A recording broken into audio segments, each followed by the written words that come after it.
Assalamualaikum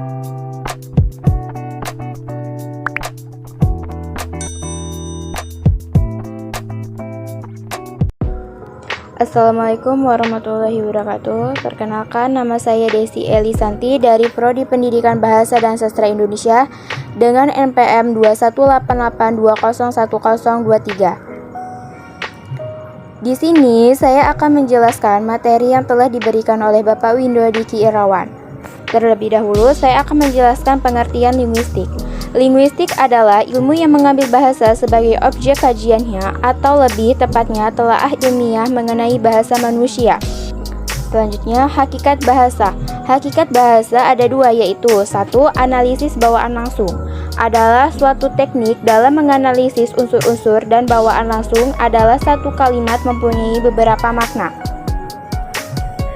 2. Hakikat bahasa adalah intisan atau dasar kenyataan sebenarnya dari bahasa dan mempunyai ciri sebagai berikut. 1. Bahasa sebagai sistem. 2. Bahasa sebagai lambang. 3. Bahasa sebagai bunyi. 4. Bahasa itu bersifat bermakna. 5. Bahasa itu bersifat arbiter. 6. Bahasa itu bersifat konvensional. 7. Bahasa itu bersifat unik. 8. Bahasa itu bersifat universal. 9. Bahasa itu bersifat dinamis. 10. Bahasa itu bersifat produktif. 11. Bahasa itu bersifat bervariasi. 12. Bahasa itu bersifat manusiawi. Selanjutnya, 3 tahap perkembangan ilmu linguistik. 1. Sikap spekulasi. Spekulasi adalah mengira-ngira atau mengada-ngada tanpa didukung. 2. Observasi atau klasifikasi, yaitu mengamati atau mengelompokkan bahasa tanda adanya teori. 3. Perumusan teori merupakan sikap disiplin ilmu berusaha memahami masalah-masalah dasar dan mengajukan pertanyaan-pertanyaan berdasarkan data empiris yang dikumpulkan. Selanjutnya, subdisiplin linguistik. Subdisiplin linguistik dikelompokkan menjadi 3, yaitu 1. Berdasarkan objek kajian bahasa pada umumnya dan dibedakan menjadi linguistik umum dan linguistik khusus.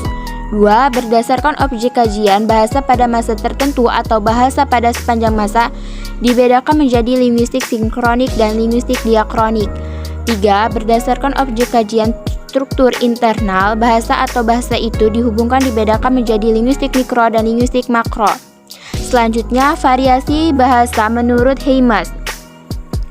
1. Setting dan scan merupakan waktu dan tempat terjadinya percakapan. 2. Partisipan merupakan orang yang terlibat dalam percakapan.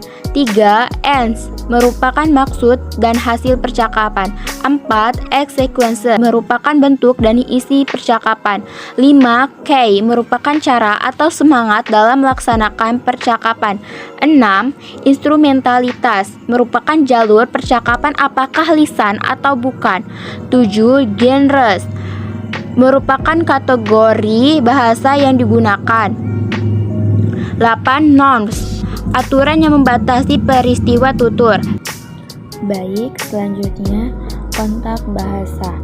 Yang pertama, interferensi, yaitu terbawa masuknya unsur bahasa lain ke dalam bahasa yang sedang digunakan sehingga tampak adanya penyimpangan kaidah dari bahasa tersebut.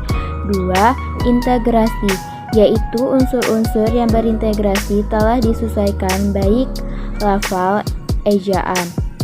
3. Ahli kode, yaitu beralihnya kode satu ke satu yang lain.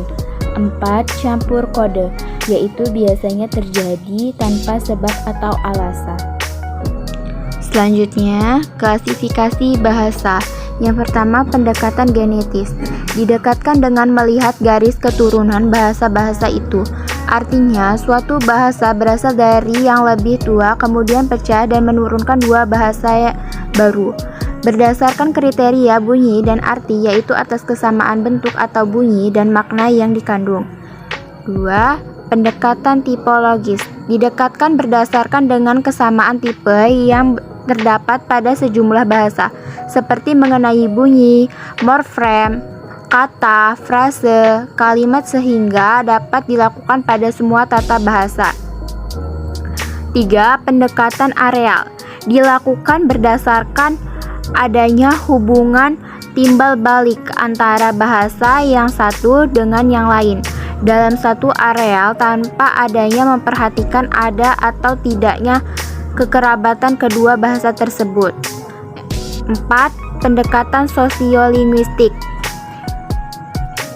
dilakukan berdasarkan hubungan bahasa dan faktor-faktor masyarakat seperti status, fungsi, penilaian yang diberikan masyarakat terhadap bahasa itu. Selanjutnya, perubahan fonem. 1. Sinonim, persamaan makna, adalah hubungan simatik yang memiliki makna. 2. Antonim, lawan kata atau makna. 3. Polisemi adalah sebuah kata yang memiliki makna lebih dari satu yang tergantung dari kalimat itu sendiri. 4. Homonim adalah dua buah kata yang bentuknya sama tetapi memiliki makna yang berbeda. 5. Homograf adalah tulisan sama tapi makna berbeda. 6. Homofon adalah persamaan bunyi antara dua kata memperhatikan ejaan. 7. Hiponimi, umum ke khusus, adalah hubungan simatik antara sebuah bentuk ujaran yang makna tercakup dalam bentuk ujaran yang lain. 8. Ambiguitas atau ketaksaan adalah kegandaan makna. 9. Redundansi adalah berlebih-lebihan dalam penggunaan suatu ujaran. Selanjutnya, semantik. Semantik adalah ilmu yang objek kajiannya adalah makna dari sebuah ujaran atau kalimat hal yang berkaitan dengan tanda-tanda. Ada cabang dan makna semantik yang penting diketahui antara lain adalah: 1. Semantik leksikal adalah makna yang berdasarkan kosakata. 2. Semantik gramatikal adalah menyelidiki makna berdasarkan hubungan dalam struktur gramatikal tingkat kalimat. 3. Semantik historis adalah kajian semantik tentang sejarah dan perubahan makna. 4. Makna denotatif adalah makna yang sebenarnya. 5. Makna konotatif adalah makna yang tidak sesungguhnya atau makna kiasan.